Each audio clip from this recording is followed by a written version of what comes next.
જૂનાગઢમાં ભારે વરસાદને લઈને તંત્ર એક્શન મોડમાં આવી ગયું છે તો તંત્ર દ્વારા કામગીરી કરવામાં આવે છે। તંત્ર અત્યારે એલર્ટ મોડ પર જોવા મળી રહ્યું છે।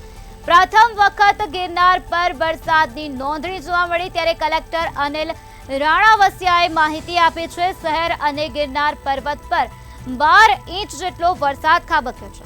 જિલ્લામાં સ્ટેટ અને ગ્રામ્યના કુલ 50 રસ્તાઓ અત્યારે બંધ કરી દેવામાં આવ્યા છે। જિલ્લાના 33 ગામે ભારે વરસાદ વરસ્યો છે જેના કારણે 33 ગામ સંપર્ક વિહોણા ત્યારે 15 ગામ પણ સંપર્ક વિહોણા બની ગયા છે। વરસાદી પાણીની આવક થઈ હતી। જિલ્લામાં એવરેજ જોવા જઈએ તો લગભગ 10 ઇંચ જેટલો વરસાદ દરેક તાલુકામાં પડેલો છે। એમાં સૌથી વધારે વરસાદ જે છે એ માણાવદર વંથલી એરિયામાં પડ્યો હતો। પરંતુ આ ભારે વરસાદ બાદ પણ કોઈ મોટા પ્રમાણમાં લોકોને શિફ્ટિંગ કરવા પડ્યા હોય કે માનવ જાનહાનિ થઈ હોય એવી ઘટનાઓ બની નથી। અગાઉ જે પ્રી મોન્સૂનની કામગીરી જુનાગઢ સિટીમાં નગરપાલિકાઓ અને ગ્રામ્ય વિસ્તારમાં થઈ હતી એનો આ દરમિયાન ફાયદો પણ થયો છે।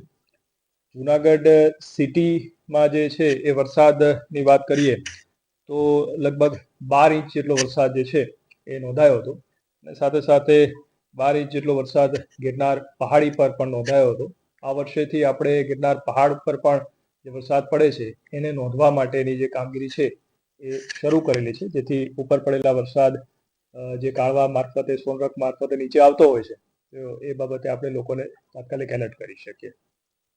કાળવામાં જે ડિસિલ્ટિંગની કામગીરી રાજ્ય સરકાર તરફથી હાથ ધરવામાં આવી હતી એના લીધે આ વખતે સિટીમાં મોટા પ્રમાણમાં કોઈ જગ્યાએ સોસાયટીમાં પાણી ઘૂસી ગયા હોય કે સિટીમાં પાણી ફરી વળ્યા હોય એવી ઘટનાઓ જોવા મળી નથી।